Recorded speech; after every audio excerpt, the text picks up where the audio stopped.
आप चूर्ण बनाने के लिए किसी भी औषधि में आप मिक्सी का प्रयोग ना करें।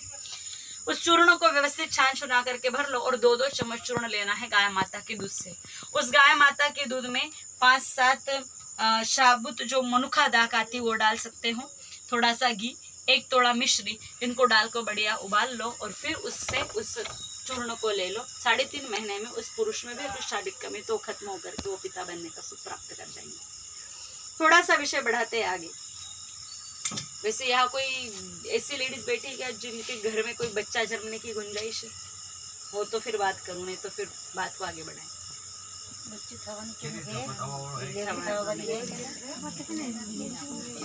अच्छा बच्चा चाहिए तो भी उसके नियम है।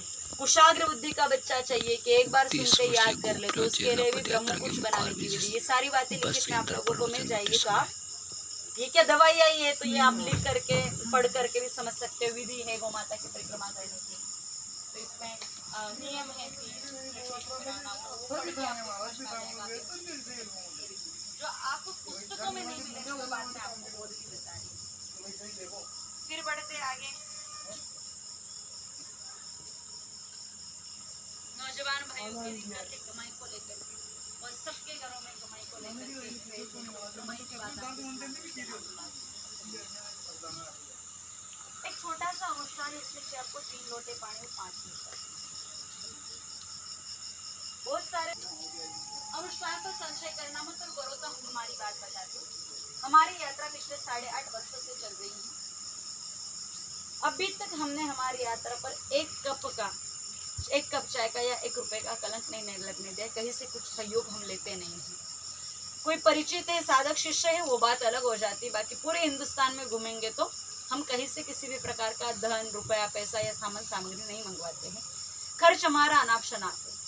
आप देख रहे हो इसी यात्रा में 5 गड़े ऐसे हमारे 3 ग्रुप चल रहे हैं, तो 13-15 तो गाड़ियां हैं, उनका मेंटेनेंस चार्ज, डीजल, पेट्रोल, फिर 20-25 कर्मचारी, उनका कपड़ा लत्ता, दवाई पानी, खाना पीना, पगार वेतन, हम 10 लोग हमारे गोपाल परिवार के। खर्च बहुत ज़्यादा है, लेकिन हम कहीं से कुछ लेते नहीं। फिर प्रश्न ये कि आपका जीवन कैसे चलता है? डीजल पानी के लिए पैसे कहाँ से लाते हैं? जो अनुष्ठान हम आपको बता रहे, वो अनुष्ठान हमारे पूज्य गुरुदेव भगवान भी करते हैं।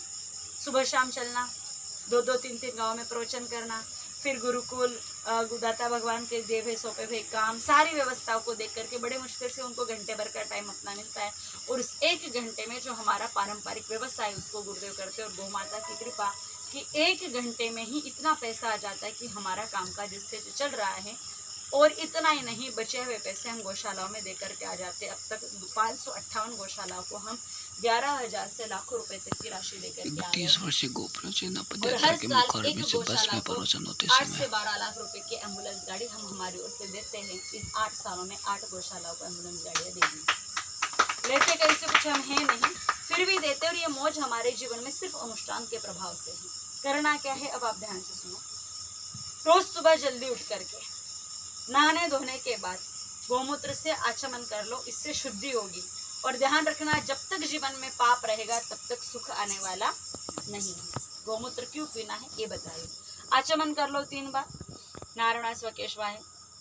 फिर 3 लोटे पानी एक साफ सुथरे बर्तन में लो। हो सके तो तांबे का लोटा इस्तेमाल करना। तांबे के लोटे में पहली बार पानी भरोगे, उसमें थोड़ा सा गाय माता का दही डालना है।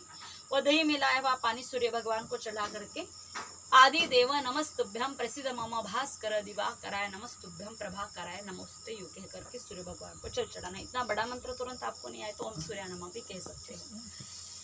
सूर्य भगवान को जल चढ़ाने के बाद दोबारा लोटे में पानी भरो, उसमें थोड़ा सा गाय माता का कच्चा दूध डाल दो।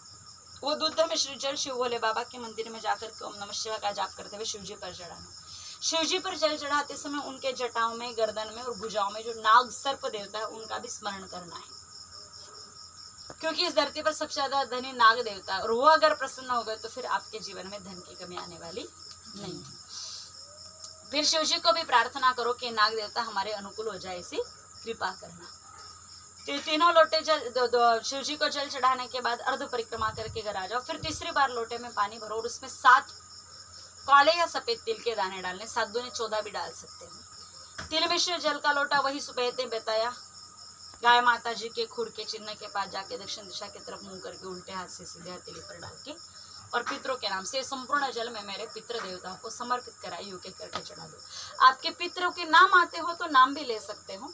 फिर जल चढ़ाने के बाद आपकी स्वयं के घर की गाय माता, उन गाय माता की 9 परिक्रमा करनी है। परिक्रमा करने के बाद 1 खुर में 2 और 4 खुरों में 8, पूछ में 1, ऐसे कुल 9 नाग देवताओं का दर्शन करते हुए एक नाग मंत्र बोलना है, जो मैं बोल के बता रही हूँ। दोनों हाथों में गाय माता जी की पूछ, 4 खुरों में 8, पूछ में 1, ऐसे 9 नाग देवताओं का स्मरण करते हुए बोलो, अनंतम वासुकी शेषम पद्मनाभम चकम्बलम शंखपालम धृतराष्ट्रम तक्षकम कालियम तथा, और इस मंत्र को बोल के प्रणाम कर दो। जो भी भाई इस अनुष्ठान को करेगा 1.25 महीने तक तो आपको कोई परिवर्तन नजर नहीं आएगा। उसको क्या फोन उठा, गुरुदेव का फोन होगा।